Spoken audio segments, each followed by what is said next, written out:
October 17, 2023, 2:47 in local time. Kyiv population, 3 million, most of them asleep. In an underground command bunker, Lieutenant Colonel Dmytro Kovalenko is staring at his radar display, and what he's seeing shouldn't be possible. 20 contacts, 40, 60, 80, all moving at 85 kilometers per hour, all flying below 100 meters, all heading directly toward the city center. Confirmed contact count. I'm showing 1,200 inbound. In the next 11 minutes, Ukraine will fire 47 missiles, deploy 22 mobile anti-aircraft units, activate electronic warfare systems across 3 sectors. They will shoot down 18 drones. 12 will get through. 12 impacts, 3 dead, 17 injured. Power knocked out to 400,000 homes. Cost to Russia for this attack, approximately $2.4 million. Cost to Ukraine to defend against it, $11.24 million in munitions alone. Success rate, 90%. And inside this wreckage, investigators will find something that changes everything. Components manufactured in 6 different countries. A GPA's unit from China, circuit boards from Taiwan, an engine from Austria. All perfectly legal exports, all assembled into a weapon system in Iran, all now deployed by Russia. This is the new face of warfare, not fought with stealth bombers and aircraft carriers, but with weapons cobbled together from the global marketplace, cheap, mass-produced, devastatingly effective. Russian drones swarmed US's NATO air defense, the battle reshaping modern warfare. January 18, 1991, Operation Desert Storm. The world watches led as Patriot missiles intercept Iraqi Scud missiles over Saudi Arabia and Israel. It's a technological marvel. American air defense systems designed during the Cold War to stop Soviet bombers are now protecting entire cities from ballistic missile attacks. The footage is broadcast worldwide. The message is clear: American air defense is impenetrable. For the next 30 years, that assumption becomes doctrine. NATO air defense strategy is built on a simple principle: technological superiority creates an umbrella of protection. If you control the air, you control the battlefield. Hundreds of billions of dollars flow into the most sophisticated air defense network ever constructed, the Patriot system. THAAD, Aegis, NASAMS, each one more advanced than the last, each one designed to stop the fastest, most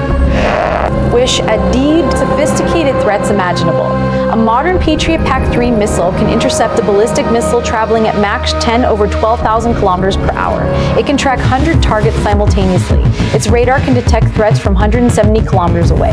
It is by any measure a technological masterpiece. It also costs $4 million per missile, the launcher $8 million, the radar system $15 million, a complete battery over $1 billion.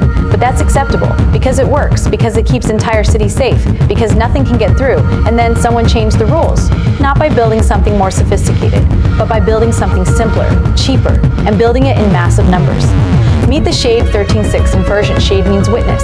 The Iranians chose the name well, because this weapon is witnessing and causing the collapse of everything NATO thought it knew about air defense. Wingspan 25 meters, about the size of a small car, weight 200 kilograms, warhead 40 kilograms of high explosives, engine a 50 horsepower moped motor that costs about $300, guidance system, commercial GPS receivers available on Amazon, total cost somewhere between $20,000 and $50,000. A Patriot missile travels at Mach 5, essentially a flying bomb with a lawnmower engine. But here's the equation that changes everything. For the cost of one Patriot battery, 1 billion iron can produce somewhere between 20,000 and 50,000 Shahed drones. Even if 95% of them are shot down, that's still thousands to 2,500 successful strikes. This isn't a weapon designed to win through technological superiority. It's designed to win through mathematical inevitability. And by 2022, Russia was desperate enough to try it. To understand how we got here, we need to go back, not to military labs or defense contractors, but to a small workshop in Shenzhen, China, 2013. A company called G releases the Phantom, a consumer quadcopter with a camera. Price $90.99. Target market: photographers, videographers, hobbyists. Within 2 years, they've sold over 1 million units. 2015, Syria. ISIS fighters take a G Phantom, strip off the camera, attach a 40mm grenade, fly it over an Iraqi army position, drop the grenade, kill 3 soldiers, cost of the attack $22 injured. The Iraqi army had no defense. Their radars were designed to track jets and helicopters, not something the size of a dinner plate flying 50 meters above the ground. At the Pentagon, analysts are watching. This is supposed to be impossible. Terrorist organizations aren't supposed to have air forces, but now, for $1,000, power. Within months, every faction in Syria is using drones. Not military drones, toy drones, modified quadcopters. Some drop grenades, some film enemy positions, some are packed with explosives and flown directly into targets. Military strategists around the world are having the same realization. The barrier to entry for aerial warfare just collapsed. For 10,000 years, controlling the air required massive resources, specialized training, industrial infrastructure. Now, it requires a credit card and an internet connection. Iran is watching too, and Iran has been under international sanctions for decades. They can't buy American S-35s, can't develop advanced jet engines, can't access the global arms market, but they can buy commercial drone components, and they can manufacture simple piston engines. The Iranian Revolutionary Guard Corps begins development of what they call loitering munitions, essentially cruise missiles that cost 1% of traditional cruise missiles, the Shahed-136, the Shahed-136, designed not to be sophisticated, but to be cheap enough to build by the thousands. The design is brilliantly simple. Delta wing for stability, piston. Engine for reliability, GPAs for navigation if GPAs is jammed, switch to inertial guidance, no complex electronics, no expensive components, everything designed to be manufactured with basic industrial equipment. By 2020, Iran has produced over 2,000 units. They export them to allied groups, Hezbollah in Lebanon, the Houthis in Yemen, and they wait for a buyer with deeper pockets. February 24, 2022, Russia invades Ukraine. Western sanctions are immediate and comprehensive. Russia's access to advanced military technology evaporates overnight. No more foreign-made precision weapons. No more advanced electronics. Supply chains break down. Russia has a problem. They fired hundreds of caliber cruise missiles. Each one costs $1 million. Their precision-guided munitions are running out. They need a solution. Something cheap. Something they can acquire in massive quantities. Something that can strike targets deep in Ukrainian territory. September 13, 2022. Kupiansk, Ukrainian forces report being attacked by an unknown weapon, a small delta-wing aircraft flying low and slow, making a distinctive buzzing sound that soldiers will later describe as like a chainsaw in the sky. When they recover the wreckage, the markings are in Farsi. This is an Iranian Shahed-136, but it's been launched by Russian forces. Moscow has made a deal. Sanctions isolated Iran will provide drones. Sanctions isolated Russia will provide whatever Iran needs. Within weeks, hundreds of drones arrive at Russian air bases. By October, thousands. Russia rebrands them German-2 Geranium, but they're the same weapons, and Russia is about to use them in a way Iran never imagined. October 10th, 2022, 6:22 a.m., Kyiv. 83 Shahed drones are launched simultaneously from multiple locations. They approach from different vectors, different altitudes, all converging on the capital. Ukrainian air defenses engage. They shoot down 70, but 13 get through. Critical infrastructure is hit. Power stations, water facilities, civilian areas, and that's when NATO realizes the era of reliable air defense is over. November 2022, NATO headquarters, Brussels. The most powerful military alliance in history is gathering to discuss a problem they never anticipated. How do you defend against weapons that cost less than the missiles used to shoot them down? The numbers are devastating. In October alone, Russia launched over 400 Shahed drones. Ukraine shot down approximately 85% of them, but that 15% that got through caused massive damage, and the economics? Unsustainable? Let's do the math. 400 drones, average cost $30,000 each. Total Russian expenditure $12 million. Ukraine's response, 330 successful interceptions. Using a mix of systems, Patriot missiles, 23 fired at 4 million each, 92 million NASAMS missiles, 47 fired at 1 million each, NASAMS million each, 47 million. T missiles, 38 fired at $50,000 each, 90 million. Geparda anti-aircraft, 45 rounds at $100 each, 45 rounds at $100 each, 45 rounds at $100, 45 rounds, and machine guns, drones at minimal cost. Total defensive cost over $15,800 to stop a 12 million attack, a cost ratio of 13-1. And that's just the munitions. It doesn't count the radar systems, the personnel, the logistics, the infrastructure, but the real problem isn't money, it's ammunition. The United States produces about 500 Patriot missiles per year. South Korea produces another 200. That's 700 missiles annually for the entire Western alliance. Iran and Russia can produce thousands of Shahed-type drones in the same time frame. A Patriot missile requires precision machining advanced electronics, specialized propellants, and extensive quality control. Manufacturing time, 18-24 months from order to delivery. A Shade drone can be assembled in a basic factory with commercial parts. Manufacturing time, 2-3 weeks. NATO runs the simulations. In a sustained conflict, even with a 95% interception rate, ammunition stockpiles would be depleted in weeks, not months, weeks. But while Brussels debates doctrine, Ukrainian forces on the ground are adapting because they don't have the luxury of time. Someone has a realization. Modern air defense isn't failing because the technology is bad. It's failing because it's the wrong technology. You don't need a 4 million missile to kill a $30,000 drone. You need a 100 bullet.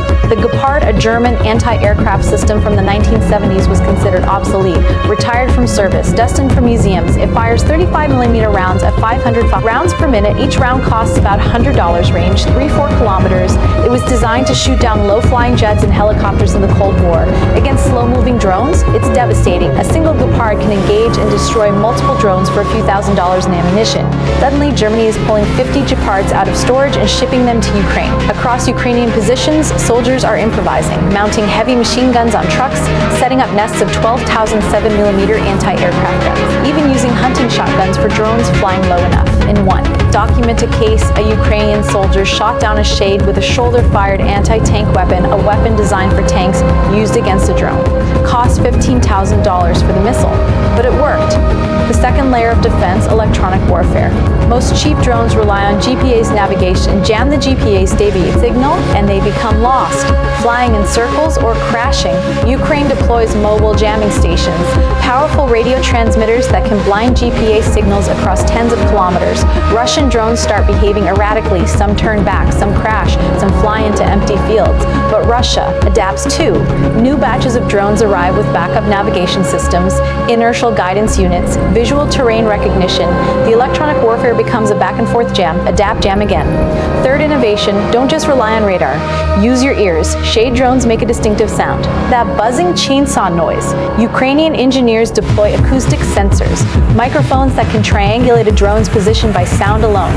In Kyiv and other major cities, these systems are networked. A microphone picks up the sound. The data is sent to a command center. Within 15 seconds, mobile units are alerted, air raid sirens activate, people take shelter, defense systems reposition. By early 2023, Ukrainian interception rates are climbing. 85% in October 2022, 90% by December, 93% by March 2023. The tactics are working, but Russia is learning too, and they're about to make the problem exponentially worse. March 2023. Russian military planners are reviewing their drone strike data. They notice something: Ukraine's interception rate is increasing. The Ukrainians are learning, adapting, getting better. So Russia asks a simple question: what if we don't send drones to actually hit targets? What if we send them to force Ukraine to waste ammunition? They start producing decoy drones, same size as a Shahed, same radar signature, but no warhead. Just an empty shell with a GPS unit and a motor. Cost $5,000 each. The new tactic: launch 100 drones. 70 are decoys, 30 have warheads from a radar. Green, they look identical. So Ukrainian defenders have to treat every contact as a potential threat. They fire expensive missiles at cheap decoys. Ukrainian forces try to adapt. They develop protocols, don't fire expensive missiles at every target. Use cheaper systems first, save the Patriots, or confirm threats. But how do you confirm a threat when it's flying at you at 18.5 kilometers per hour? Then Russia adds another layer: multi-vector attacks. Launch drones from the north, cruise missiles from the south, ballistic missiles from the east, all simultaneously, all converging on the same target area. Now, Ukrainian air defense isn't just choosing between expensive and cheap interceptors. They're choosing which threats to engage at all. A cruise missile can arrive in minutes, a ballistic missile in seconds. A drone takes an hour. Which do you prioritize? May 16th, 2023. Kyiv. Russia launches its most complex attack yet: 18 ballistic missiles, 35 cruise missiles, 120 drones, all targeting the capital, all arriving within a 40-minute window. Ukrainian air defenses engage everything. Patriots fire at ballistic missiles, Nasons at cruise missiles, Gepards and machine guns, at drones. The sky lights up like daylight. Results: all 18 ballistic missiles intercepted, 32 of 35 cruise missiles destroyed, 2 of 120 drones shot down. By any measure, this is an incredible success, a 93% interception rate. But 3 cruise missiles got through and 18 drones. That's 21. Impacts: 4 people people dead, a power station destroyed, 2 apartment buildings damaged, and the cost. Russian expenditure, approximately $45 million for the entire attack package. Ukrainian defensive expenditure, over $270 million in interceptor missiles, plus whatever was damaged in the attacks that got through. This is war by accounting. Russia isn't trying to overwhelm Ukrainian defenses by destroying them. They're trying to bankrupt them. Every successful defense is a tactical victory but a strategic loss. At NATO headquarters, the implications are staggering. If Ukraine, with the full support of Western military aid, can barely sustain this defense economically, what happens in a larger conflict? NATO runs the Taiwan scenario. China has the industrial capacity to produce tens of thousands of drones. In the opening days of a conflict, they could launch thousands. Simultaneously, American and allied forces in the region would have to respond. Patriots, SEM-3S, SEM-6S, THAAD. Every interceptor costs millions. China could force the U.S. to expend its entire regional missile inventory in days. They run the Middle East scenario. Iran supplies drone technology too. Hezbollah, Houthis, Iraqi militias, simultaneous attacks on U.S. bases, Saudi oil facilities, Israeli infrastructure. Even with Iron Dome, even with perfect coordination, the ammunition doesn't last. They run the European scenario. Russian-backed forces launch drone swarms against NATO bases in Poland, Romania, the Baltics. NATO air defenses engage. And within 72 hours, missile stockpiles are depleted, not because the technology failed, but because there simply aren't enough missiles. The entire Western defense industrial base goes into emergency mode. Not since World War I has there been a crisis like this. Raytheon, Lockheed Martin, MBDA deal, every major defense contractor is being asked the same question: how fast can you scale up production? But advanced missiles can't be produced like cars. Each Patriot interceptor requires specialized components. Some parts have only one supplier globally. Some materials take months to source. The supply chains weren't designed for mass production. They were designed for steady-state, peacetime manufacturing. In Washington, in Berlin, in Paris, policymakers are realizing the West spent 30 years optimizing for precision, for quality over quantity, for technological superiority over mass production. And now that doctrine is collapsing in real time. But if there's one thing military history teaches, it's this: when warfare changes, armies adapt, and the adaptation is already underway. White Sands Missile Range, New Mexico. A high-powered laser mounted on a truck tracks a small drone. The beam, invisible to human eyes, locks onto the target. 3 seconds later, the drone's electronics fry. It falls from the sky. Cost of the engagement, approximately 3 in electricity. Welcome to the directed energy revolution. For decades, laser weapons were science fiction. The power requirements were too high, the optics too fragile. The atmosphere scattered the beam. But in the last 5 years, everything changed. Modern high-energy lasers can deliver 50 to 300 kilowatts of focused energy, enough to burn through a drone's carbon fiber body in seconds, enough to detonate its fuel tank, enough to blind its navigation systems, and they can engage targets at the speed of light. Israel's Iron Beam, operational as of 2024, designed to complement Iron Dome. While Iron Dome fires $50,000 interceptor, missiles Iron Beam fires photons. Cost per engagement, less than $10 that can engage multiple targets in rapid succession, and it never runs out of ammunition, only electricity. The U.S. Army's palletized high-energy laser fell, mounted on standard military trucks, deployable anywhere, already. Safe, being tested in operational environments, early results highly effective against drones, small boats, and rockets. The U.S. Navy's ANSEC-3 laser weapon system already deployed on destroyers. It's been used in the Red Sea to shoot down healthy drones, not experimental, not theoretical. Operational. Germany's EBD is developing systems for ground and air defense. The UK's Dragonfire. France's Helm P Europe is racing to deploy these systems across NATO, but lasers aren't a perfect solution. They can't penetrate clouds or heavy fog. They need line of sight to targets. They can't engage multiple targets simultaneously, at least not yet. And they're vulnerable to countermeasures. Russia and China are already developing drones with reflective coatings, ablative armor that boils away, dispersing the laser's energy, spinning mechanisms that prevent the beam from focusing on one spot. The countermeasures are already being deployed, so NATO is exploring other options. High-powered microwaves, HPM weapons. Instead of burning through a target, they fry its electronics, and they can engage multiple targets simultaneously. The Leonida system developed by Papyrus. It emits a focused microwave pulse that can disable every drone within a certain area, like an electromagnetic shotgun blast. It's been tested against swarms of 50 drones, simultaneously successfully. At the infantry level, soldiers are being issued handheld counter-drone weapons, the Drone Avenger, the Drone Buster, devices that look like rifles but fire targeted jamming signals. Point at a drone, pull the trigger, watch it fall from the sky. By 2024, these are standard issue in forward NATO. Positions. Every infantry squad has at least one. The doctrine has changed. Drones aren't just an air defense problem, they're an infantry problem, and every soldier needs to be trained to fight them. But perhaps the most interesting developments are happening in cyberspace. Western intelligence. Agencies have been working on ways to hack enemy drones, not jam them, take them over. Most commercial drones use standardized communication protocols. If you can crack the encryption, and Western signals intelligence is very good at cracking encryption, you can send your own commands, tell the drone to return to base, to land, to fly somewhere else, in some cases to turn around and attack its own operators. There are unconfirmed reports of Ukrainian cyber units hijacking Russian drones, causing them to crash into Russian positions, using their own cameras to gather intelligence, even triggering their warheads prematurely. If true, it represents a completely new dimension of warfare. And then there's artificial intelligence. The next generation of air defense systems won't wait for human operators to identify and engage threats. They'll do it autonomously. Algorithms that can. Between a civilian airliner and a military drone. Between a flock of birds and a drone swarm. Between a real threat and a decoy. And they can make that determination in milliseconds. This raises profound questions. When do we let machines decide to use lethal force? What happens when? How would you combination to keep your rate to do a spread? And the fine of warletic creatures. Both sides deploy autonomous systems, and warfare becomes too fast for human comprehension. What are the risks of malfunction, hacking, or unintended escalation? The UN is holding conferences. Arms control experts are sounding alarms. But the technology isn't waiting for policy to catch up. Because in warfare, if you don't deploy the latest technology, your adversary will. But here's what keeps Western security officials awake at night. This technology is everywhere now, and it's getting cheaper. Turkey has become one of the world's leading drone exporters. The Bayraktar TB2 more sophisticated than a Shade, but still relatively cheap at $5 million per unit.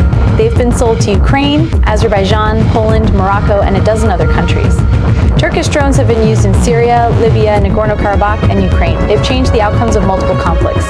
A mid-sized country with a DT smaller than Texas is now shaping warfare globally. China is selling even cheaper systems, the Wing Long, the Chi-4, the Y-series. They've been exported to Iraq, Saudi Arabia, UAE, Pakistan, Egypt. Chinese drones have been used in Yemen, Syria, and across North Africa, and China's production capacity dwarfs everyone else's. Estimates suggest China could produce 10,000 military drones per year if needed.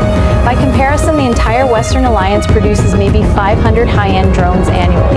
Iran has exported Shade technology not just to Russia, but to the Houthis in Yemen, Hezbollah in Lebanon, and various Shia militias in Iraq. These groups are now launching drone strikes against shipping, against oil facilities, against U.S. bases. The Red Sea has become a test case. Houthi rebels, one of the poorest armed groups in the world, are using Iranian drones and missiles to attack commercial shipping. Global trade through the Suez Canal has been disrupted. Insurance rates have quadrupled. Shipping companies are rerouting around Africa, adding weeks and millions to every voyage. U.S. Navy destroyers are expending million-dollar interceptors to protect commercial ships from $1,000 drones. The economics are identical to Ukraine, and there's no end in sight. But the real nightmare scenario isn't nation-states, it's non-state actors, terrorist organizations, criminal cartels, because everything needed to build these drones is commercially available. The GPA's units come from China, legally exported. The motors can be ordered from Austria, the carbon fiber from Japan. The explosives, well, those require more specialized access. But the rest, you can buy it online. Intelligence agencies are tracking online forums where detailed build instructions are being shared. 3D printed components, open source flight control software, guides on evading detection. The knowledge is proliferating faster than anyone can stop it. Imagine a scenario: a terrorist cell builds 20 small drones, each one carrying 2 kilograms of explosives. They launch them simultaneously at a major event, a political rally, a stadium, a crowded festival. Even if security forces shoot down 15, 5 get through. 5 explosions in a crowd. This isn't hypothetical. In 2018, someone tried to assassinate Venezuela's president with a drone bomb. In 2021, Iraqi militias attacked the Baghdad airport with drones. In 2020, cartel drones were dropping explosives on rival gang members in Mexico. Major cities are now installing counter-drone systems. The Super Bowl has dedicated anti-drone teams. Presidential events deploy jamming systems. But you can't protect everything, everywhere, all the time. And critical infrastructure is incredibly vulnerable. Power plants, water treatment facilities, communication towers. Most were built decades ago when the idea of a drone attack was science fiction. Now, a coordinated swarm could cause billions in damage and disrupt millions of lives. There's even the possibility of hybrid attacks. Use drones not just for physical damage, but as delivery vehicles for cyber weapons. A drone lands on a power substation, plugs in a hacking device, disappears. The cyber intrusion isn't detected for. Phase. When it activates, the entire grid fails. Western intelligence agencies are scrambling to track the proliferation, who's building what, who's buying components, who's sharing knowledge, but the internet is borderless, the technology is out there, and there's no putting this genie back in the, hi, this cascals. Bottle Dawn. Kyiv. The city is quiet now. The drone attack ended hours ago. Repair crews are working. Power is being restored. Life continues. But the soldier on air defense duty knows tonight it will happen again. Tomorrow night. The night after. This is the new rhythm of war, not massive battles. Followed by quiet but constant grinding pressure, death by 1,000 cuts. We've covered a lot in the last hour. The evolution of drone warfare, the collapse of traditional air defense doctrine, the economic impossibility of current defensive strategies, the new technologies being deployed, the proliferation nightmare. But what does it all mean? Military historians will look back at the 2020s as a turning point, the moment when cheap, mass-produced weapons defeated expensive, sophisticated systems, when quantity triumphed over quality, when the barriers to aerial warfare collapsed entirely. For thousands of years, warfare was expensive. Building castles, training knights, forging swords, only kingdoms could afford it. Then came gunpowder and infantry could defeat cavalry. Then came machine guns and firepower mattered more than courage. Then came nuclear weapons and only superpowers could threaten existence. Now comes the drone, and suddenly, warfare is cheap again, accessible, democratized. A mid-sized nation can challenge a superpower. A non-state actor can threaten shipping lanes. A small group with technical knowledge can terrorize a city. NATO is adapting. Slowly, painfully, but adapting nonetheless. Laser weapons are being deployed. Electronic warfare is improving. Cheaper interceptors are being developed. Doctrine is being rewritten. The defense industrial base is transforming. Companies that spent decades building smaller numbers of more expensive weapons are now being asked to mass-produce simpler systems. It's a paradigm shift that will take years to fully implement. And there's progress. Interception rates are improving, losses are decreasing, new technologies are working. The West has not been caught unprepared forever. It's caught unprepared initially, but adversaries are adapting too. Russian drones are getting smarter. Chinese production capacity is expanding. Iranian technology is spreading. This is an arms race without a finish line. And then there are the questions we haven't answered. Should autonomous weapons be allowed to make kill decisions? How do we prevent uncontrolled swarms from starting conflicts humans can't stop? What happens when warfare becomes so cheap that military action becomes the default response to every dispute? There are calls for arms control treaties, for international agreements, for limits on autonomous weapons. These conversations are happening, but slowly, and technology isn't waiting for policy. In the middle of all these strategic calculations and technological developments, there are humans, soldiers manning air defense systems knowing they can't stop everything, civilians living under the constant threat of attack, families wondering if tonight will be the night a drone gets through. What's remarkable about Ukraine is not just the military adaptation, but the civilian resilience. People living under drone attack every night, and yet going to work, raising children, maintaining society. This is what modern warfare looks like, not total destruction, but constant grinding pressure against which people somehow continue to live. What's happening in Ukraine right now is a preview, a test run. The tactics being developed, technologies being deployed, the doctrines being written, they will define conflicts for the next 50 years. Taiwan is watching, Israel is watching, NATO is watching, China is watching. Everyone is learning lessons in real time, and those lessons are being applied to their own strategic situations.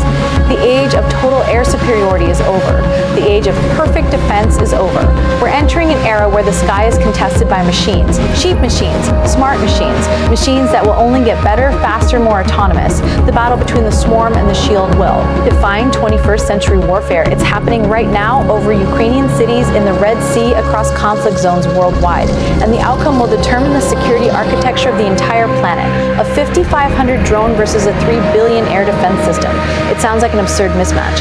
And it is, just not in the way we expected. Welcome to the future of warfare. It's not what anyone predicted, but it's what everyone will have to live with. It's already here.